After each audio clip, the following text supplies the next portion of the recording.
Greetings comic book fans and welcome to the Dude Cave. I'm Jason and these are my comic book reviews. Now first things first, an apology. There was no comic haul video last week. Basically what happened was I started my new job. The plan was I start doing nights. So the plan was that I was going to do my first night on Tuesday, come home, have a sleep, go get my comics, do my video, have something to eat, go back to bed for a bit, then get up, chill before going to work. However, I woke up and I was really tired, so I went back to sleep.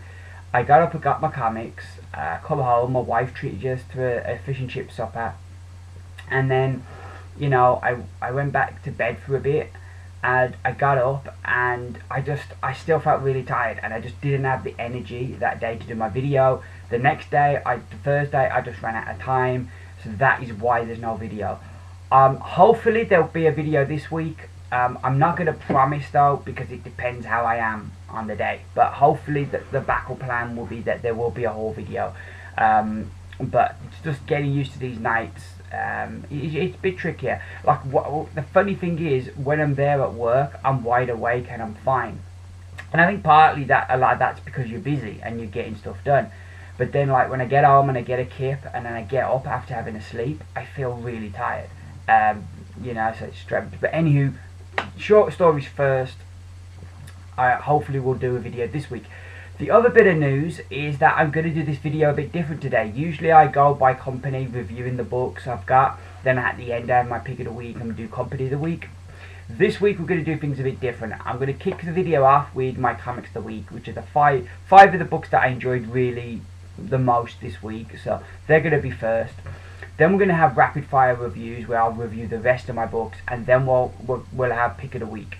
I'm going to carry on doing pick of the week till the end of the year, but I might incorporate that then next year into my comics of the week. I haven't decided yet, so because you kind of would say your pick of the week is one of your comics of the week, so I probably merge them later, but for now I'm going to keep them as separate.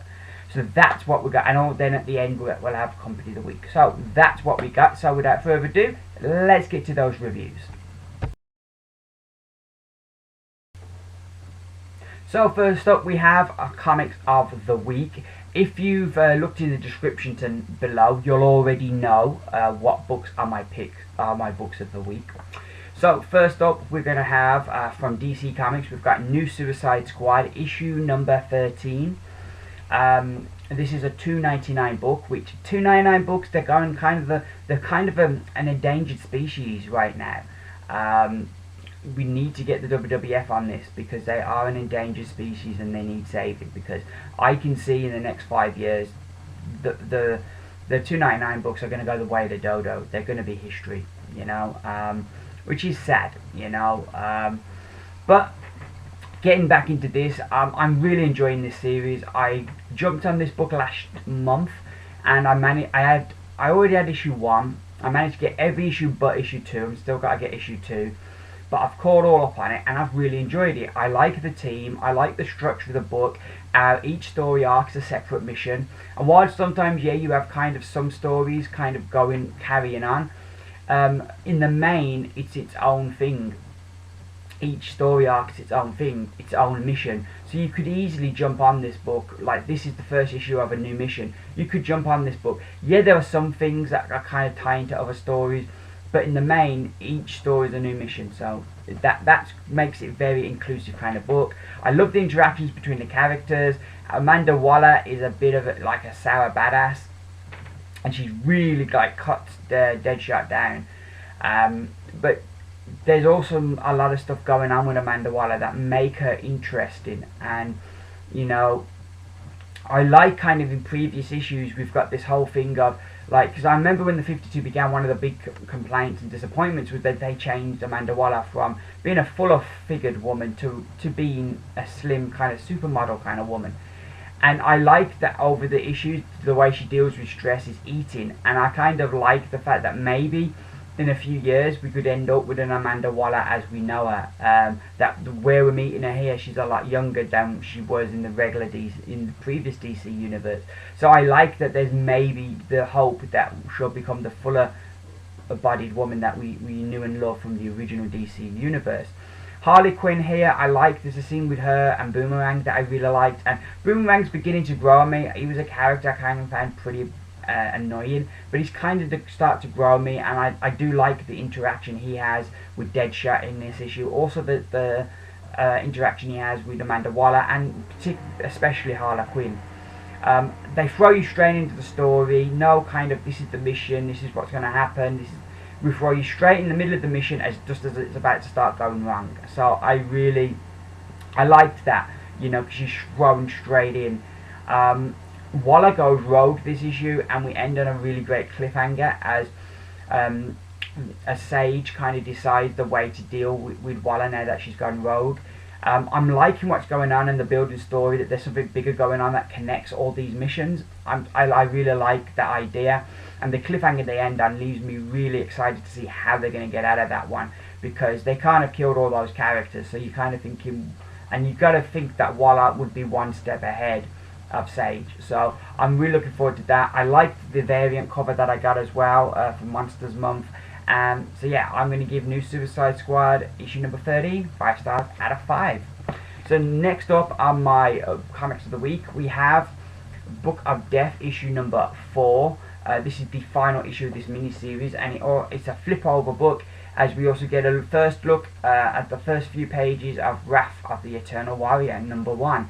I don't know if this is going to be a mini-series or an ongoing. I'm guessing it's a mini, but we'll see. Anywho, getting into this, I got a variant cover which I really loved. This bit here, Tama, is really smooth, and we've got Master Dark in the background. So I really love this variant cover. So yeah, this is a great conclusion to what's been a really enjoyable mini-series. It wraps everything up beautifully. There's like a bit of heartbreak, but they also kind of, you feel you've had a complete story, and it wraps it all up while having a few threads as well that kind of will carry on. That being the fate of the Eternal Warrior, and what Tama now going to do now. She's the sole geomancer of modern day Earth. I really felt this issue was a great issue for Tama, as we've seen kind of Mr. Miyagi style Eternal Warrior has been training her as the issues have gone on. And kind of the issue, it all comes together, and she really feels like, as a character, she comes into her own. Master Dark is a great villain, just totally evil, and his fate is just deliciously brutal. The fate of the Eternal Warrior is quite sad, but as we saw with the preview, I don't think his story's over yet. I think we're only getting, there's going to be more with him. You'd hope there's more with him if they're bringing out his own series, but I found it really sad, and it was a really heartbreaking moment, and I'm really, because a character I really like. My only slight gripe would be that Ninjak as a character, the way that he's written here, is slightly off.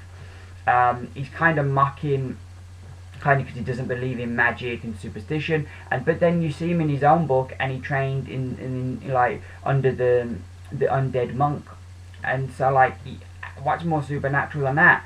So his character doesn't seem quite right here, the way that he's written. But that's only a slight gripe, because he isn't in it much. But overall, I really enjoyed this. It was very close to being my pick of the week, but it does make my comic of the week. And that is Book of Death, issue number 4. Gets 5 stars out of 5. So next up, a new book from Image. It is Black Magick, issue number 1. This is written by Greg Rucka with art by Nicholas Scott.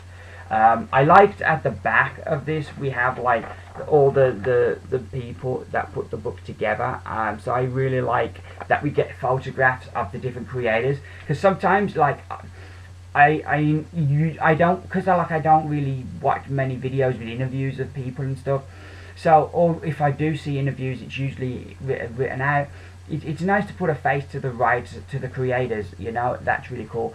This is a really cool concept. We've got a lot of witches books out right now. It seems to be the in thing. We had, like, for a while it was vampires and zombies, and now it seems to be witches. There's a lot of kind of stuff coming out with witches in.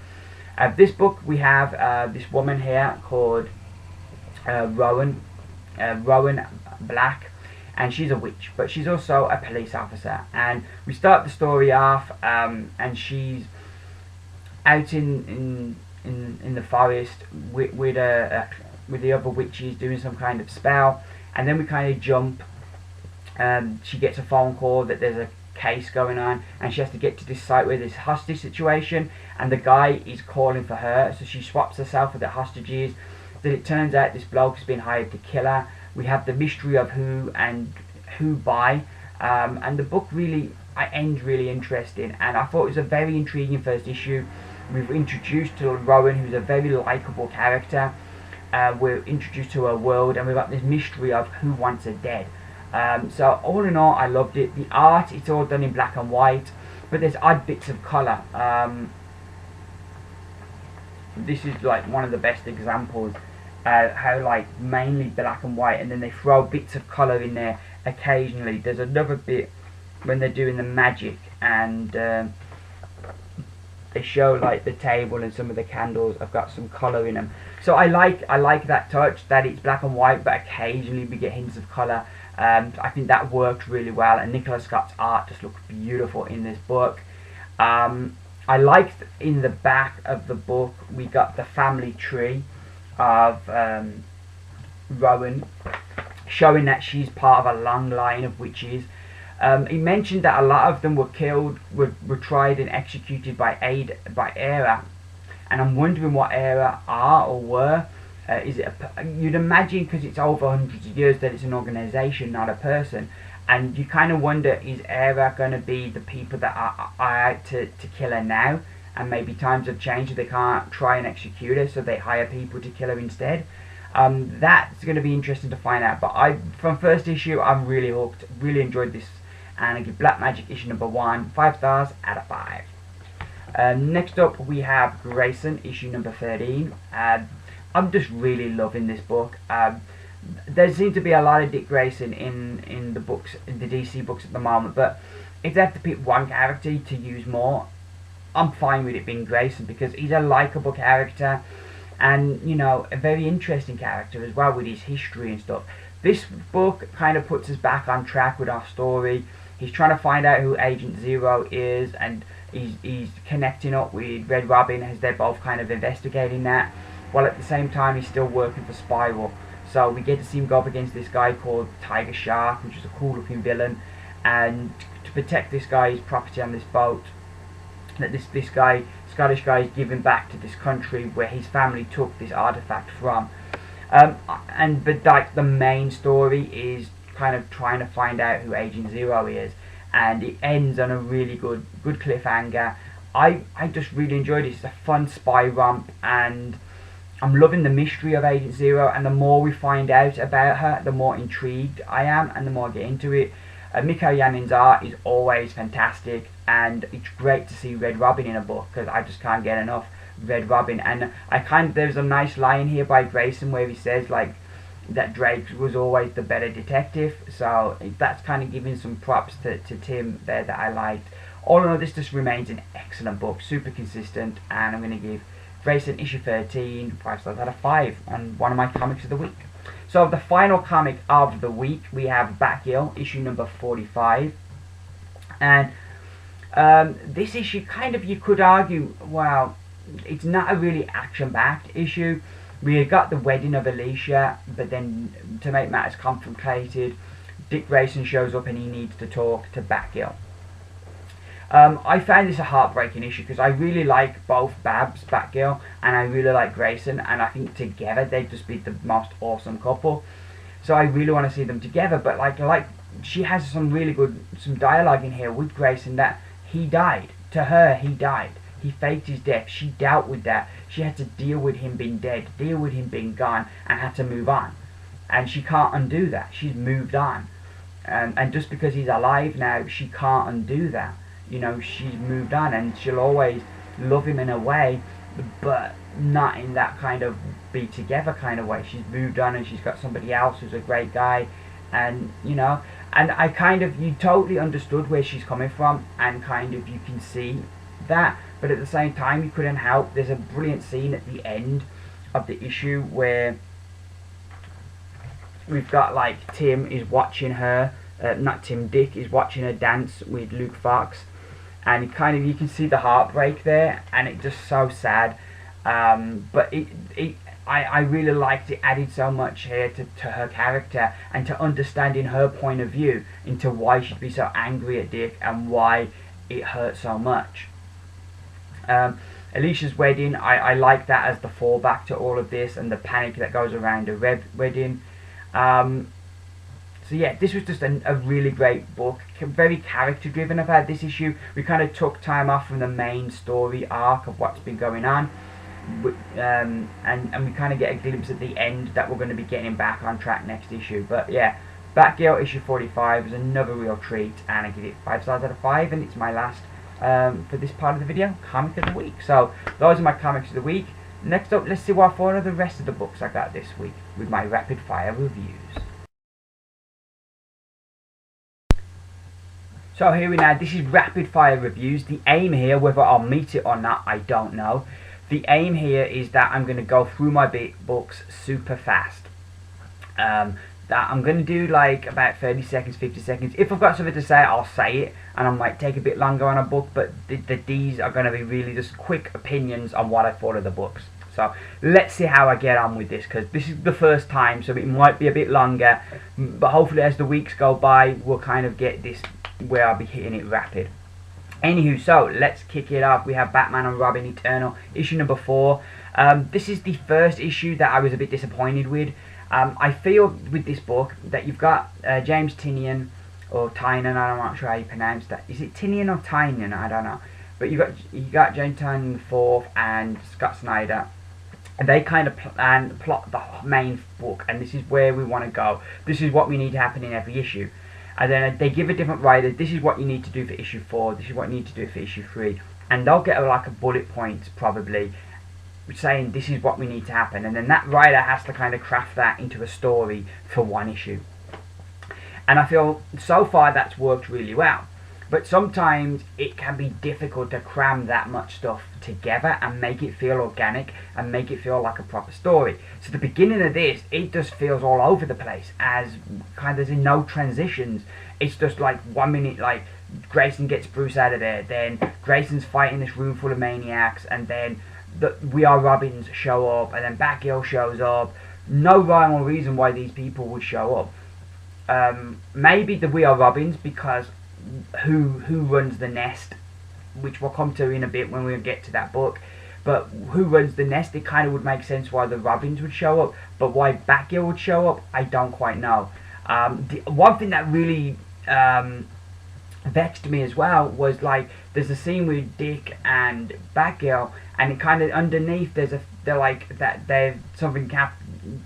some kind of dialogue between the two of them about what was said. And then under the box it says, go and see Batgirl 45. Now, I read this first, so I didn't even know nothing happened with those two characters yet. So that vexed me a bit, that already it's like, I'm like, I read this one first because I was looking forward to it, but maybe I should have read Batgirl first. I don't, you know, so that vexed me a little bit. Dick, I found his talk with Bruce ridiculous, because like Bruce knew straight away who it was. Oh, Mr. Sparrow, from like when Dick went to visit him before.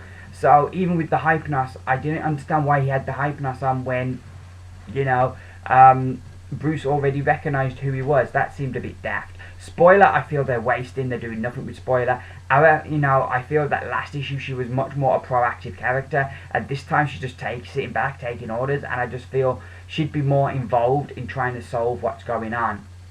So I kind of am disappointed with how they're using Spoiler so far. There was some good stuff in here. I love, there's a great scene between Dick and the We Are Robins that really gave me chills and really excited to see, because he kind of says, I'll be back, we've got to have a talk. So that was really exciting for the future. I feel at the moment Dick Grayson is more Batman than Batman, because like you've got Batman, he's more like Iron Man now, with Gordon being a Batman. You'd have thought with a police officer it'd have been more of the detective stuff, but we seem to have gone away from that. And we don't really see him that much in the books. Bruce Wayne's always in the books, and Grayson seems to be a lot more doing the Batman stuff lately, particularly with a book like this, than, you know, Gordon is. And it kind of seems a bit funny that we've got a series like this and then not involving Gordon at all, which I don't really think helps with people accepting him as Batman. We have a great cliffhanger in this issue that I really enjoyed, and I love the interaction when we get the moments between Tim, Jason and Dick. Those are really great. But overall, this was the first issue I was a bit disappointed with, but there was good stuff here as well. I'm going to give it 3 stars out of 5. And I went a bit longer on that one because I had a lot to say. We Are Robin next, issue number 5. We get some answers into the who's running the nest, which I thought it was Alfred, and we get a major clue at the end of this issue. It feels like the story's pushing forward now. In the Court of Owls character kind of comes into this. You kind of gather, I don't know if he's a rogue member of the Court of Owls or if he's there sanctioned by them, but he definitely looks like he's going to play a big part and push these characters towards the Robin War that is coming.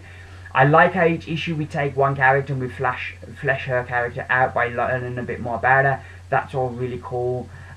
All in all, I'm really enjoying this book. It's just been a real treat, and I give We Are Robin issue number 5 stars out of 5. Next up, we have Batman. We have Batman galore this month. We have not one but 2 Batman in Justice League 3001 issue 5. This book is just fun every single month. It's super consistent and fun. I laugh out loud so many times reading this book.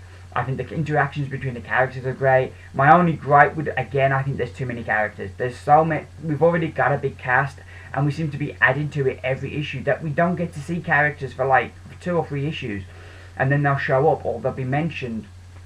And I do feel it's a bigger book than it needs to be. I wish, part of me kind of wishes we'd just stuck with the main characters of the book and kind of how they're dealing with things, and then introduce somebody from the past to kind of put what they think into context. I think that would have worked, but I do worry that there's too many characters to support the story. But still, super fun book. I give Justice League 3001 issue 5 4 stars out of 5. Next up, we have Robin, Son of Batman, issue number 5. Once again, I felt this book had far too much dialogue, and at times you had dialogue with action, which was really difficult because it was quite chunky dialogue. So to kind of be concentrating on the action and what's happening, but then also taking in, and I did kind of feel some of the story got muddied, and I didn't quite understand this villain. I understood he was in conflict with Ra's al Ghul, but I didn't understand who this villain really was, and if they, by defeated this villain, if they've stopped everything happening or everything is still going to happen. I like that they tied things into the Year of Blood and that there was a reason behind the Year of Blood.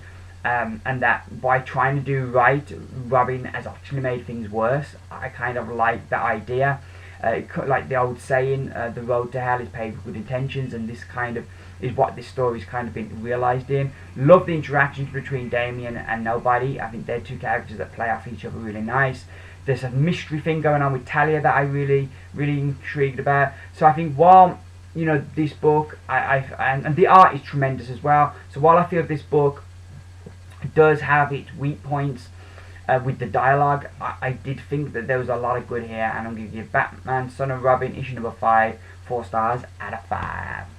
So next up we have He-Man The Eternity War issue number 11.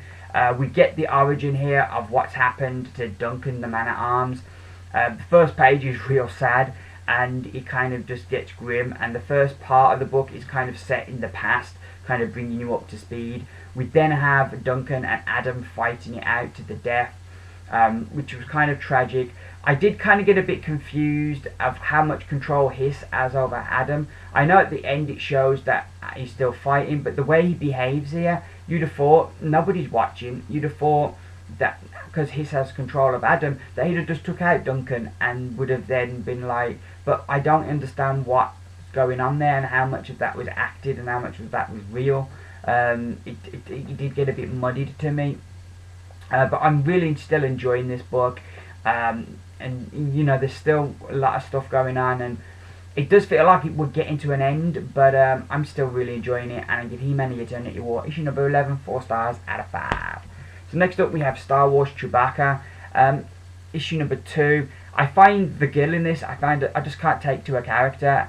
And kind of, when you have a character who's supposed to be sympathetic and you can't take to her and you don't really care about her, it kind of hampers the story then, because the moments where you're supposed to be like, oh, what's happened to her, you know, and you don't really care. And it's kind of like, that hurts the book. I do really like what we get with Chewbacca here, as we get a glimpse into his past. and why, like, if you remember in A New Hope, he didn't like getting, when they were jumping down that hatch into the garbage chute, and he didn't kind of want to go in. You kind of get why Chewbacca doesn't like enclosed spaces and stuff. So that was a really nice touch there, adding a bit more to Chewbacca's character. It's moving fast and it's a nice story, but it seems to lack any kind of substance, and I give Chewbacca issue number 2 3 stars out of 5. We then have Kanan, the Last Padawan, continuing our Star Wars book. This is issue number 7. We go back to the very beginning here as we see Kanan as a youngling, and when he was Khaled Dum, I think his name was it Dum or Dune? Dum, yeah, Khaled Dum. What an unfortunate last name. So yeah, we see him as a youngling and how he meets his Jedi Master for the first time and what he was like in the temple. We get to see Yoda in a really cool moment say, do or do not, there is no try, which was excellent. I did kind of feel, why didn't we start the series from this point? If we're going to see him as a youngling, why didn't we just start here from the beginning, rather than start kind of during the Clone War, during him being in the Clone Wars and being involved? I did kind of feel, I didn't understand why we couldn't have started here. I think that would have worked better. It was really cool though to see the Jedi Temple and to see how it worked and the whole youngling situation. I think that was really good, and I think Master Bilaba, I think that's how you pronounce her name. I think she's a really interesting character as well, so it's cool to see some more of her. And you Kanan, the Last Padawan, issue number 7, 4 stars out of 5. So next up we have Superman issue 45. I got the monster variant, which I really liked. I think DC, with their themed variants they have each month, I really like that. I think they do some really good variants each month. This issue was a bit of a strange one. It's a fun story, a story I really enjoyed, but we kind of start off on one story and then we kind of take it this random kind of into something totally different, and it was bizarre how we kind of went off track, but it went into I enjoyed where it went, but it just seemed we'd completely gone off task. I didn't know John Romita Jr. was leaving the book, because he's not on it this month. We've got Howard Porter, which isn't a bad thing, because I really like Howard Porter's art. So that isn't a bad thing, and it was good getting to see him get the opportunity to do a book like Superman. And I really liked what he did with it, but I was just surprised. I hadn't heard Romita Jr. was leaving, so that was a bit of a surprise. The stuff with Lois and Clark was interesting, because he still feels he can't face up to her, and she was only trying to act out of, I don't know if love is too strong a word, but because she cares for Clark and she thought she was helping, but ultimately she wasn't. So yeah, but I enjoyed this and I'm going to give it 4 stars out of 5. We then have Hellboy and the B.P.R.D. 1953. Just going to turn the page of my notes. Spooky, fun stories, perfect kind of book to get for Halloween. We get 2 short stories here. We have the Phantom and the Cowpie. I think, yeah, Cowpie. Both are really good stories, really spooky and ghost-like, and I really liked seeing the mystery, particularly in the first one, the Phantom Hand. That's a bit, I think, the longer story, and that unfolds really nicely. I'm gathering this is a one-shot because it doesn't have any numbers on it, but I really enjoyed this. I thought it was a lot of fun. It didn't blow me away, but it was a kind of fun book you want to read on Halloween. So give Hellboy and the B.P.R.D. 1953 4 stars out of 5. So our final book in the rapid fire reviews, we have House of M issue number 4. This is the final issue. It wraps the story up beautifully. It feels how it ends. It doesn't have the happy ending where everybody lives in harmony, but it ends what feels consistent with the characters involved, and I really liked this. The story just constantly moves. It doesn't take a moment to stop as we're constantly moving. Yeah, all in all, this was, I found, a very satisfying conclusion, and that's been a rarity with the Secret Wars books. But I kind of put this down after reading it, thinking, yeah, I enjoyed that, and it was a nice, kind of felt like I'd got a whole story, and it wraps everything up nicely, and it ends in a nice place. So we're going to give House of M issue number 4 5 stars out of 5. So those are my rapid fire reviews. Next up, let's do my pick of the week. So here we go, my pick of the week, and this week it is Justice League, the Darkseid War Batman one-shot. They're bringing out 6 of these, I think, over the next, about 3 or 4 weeks.